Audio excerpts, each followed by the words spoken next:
অতিরিক্ত ঘন কুয়াশা, মেঘলা আকাশ এবং সেই সাথে হালকা মৃদু বাতাস কিন্তু সারা দেশে শুরু হয়ে গেছে। বন্ধুরা, এই শৈত্যপ্রবাহের সময়ে আমরা আলুর জমিতে কোন কোন পরিচর্যাগুলো করব সেগুলো কিন্তু আজকের ভিডিওতে দেখে নেব।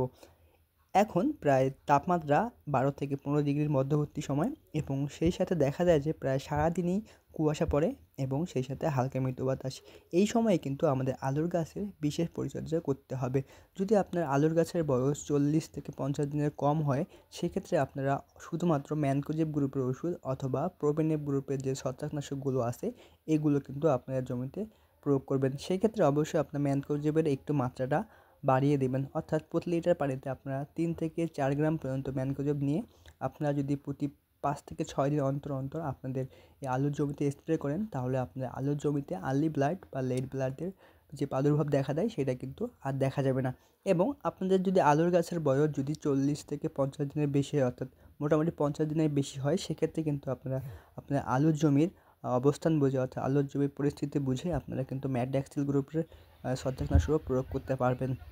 সেক্ষেত্রে আপনারা অবশ্যই ম্যানকোজেব প্লাস ম্যাডাক্সিল গ্রুপের ওষুধ অথবা সাইমোক্সালিন প্লাস ম্যানকোজেব গ্রুপের ওষুধ অথবা ডাইমেথাম প্লাস ম্যানকোজেব গ্রুপের ওষুধ প্রতি লিটার পানিতে 2.5 থেকে 3 গ্রাম পর্যন্ত নিয়ে আপনারা যদি প্রতি সপ্তাহে একবার স্প্রে করেন, তাহলে আপনার আলুর জমিতে এই শীতের সময়ে ছত্রাকের আক্রমণ দেখা দেবে না। সেই সাথে আপনাদের অবশ্যই মাথায় রাখতে হবে, এই সময়ে যদি আপনারা আপনার আলুর জমিতে সেচ প্রয়োগ করেন, সেক্ষেত্রে অবশ্যই মাথায় রাখবেন যে সন্ধ্যার পূর্ববর্তী সময়ে আপনারা এই শীতের সময় বা কুয়াশার সময় সন্ধ্যার আগে কখনোই জমিতে সেচ বা পানি প্রদান করবেন না। সেক্ষেত্রে যদি পানি প্রদান করার যদি আপনাদের দরকার হয়, সেক্ষেত্রে আপনারা সকালবেলা জমিতে সেচ বা পানি প্রয়োগ করবেন।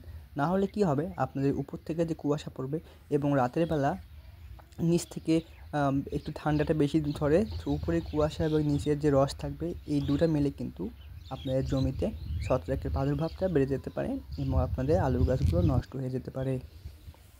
সেই সাথে এই সময় মৃদু বাতাস যে দেখা দেয়, এই মৃদু বাতাসের কারণে আপনাদের পার্শ্ববর্তী যদি কোনো জমিতে লেট ব্লাইট বা ব্লাইট রোগের প্রাদুর্ভাব থাকে, সেটা কিন্তু বাতাসেতে ছড়িয়ে পড়তে পারে। সেক্ষেত্রে অবশ্যই আপনারা আপনার জমিতে এই ব্লাইট রোগের প্রাদুর্ভাবের অপেক্ষা না থেকে আপনার প্রতিরোধক ব্যবস্থা অবশ্যই গ্রহণ করবেন।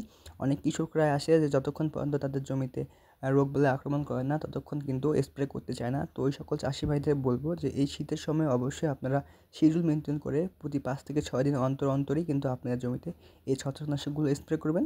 এবং অবশ্যই যদি গাছের বয়স 50 দিন প্লাস হয়ে যায়, সেক্ষেত্রে অবশ্যই আপনারা ম্যানকোজেবের সাথে ম্যাটাক্সিল অথবা সাইমোক্সালিন গ্রুপের ওষুধ প্রয়োগ করবেন। এবং ইউরিয়া সার অবশ্যই এই সময়ে প্রয়োগ করা থেকে বিরত থাকবেন এবং সেই সাথে যে পিজিআর বা ভিটামিনগুলো আমরা প্রয়োগ করি বা স্প্রে করি, সেগুলো কিন্তু এই শীতের সময়ে একটু কম প্রয়োগ করার চেষ্টা করবেন।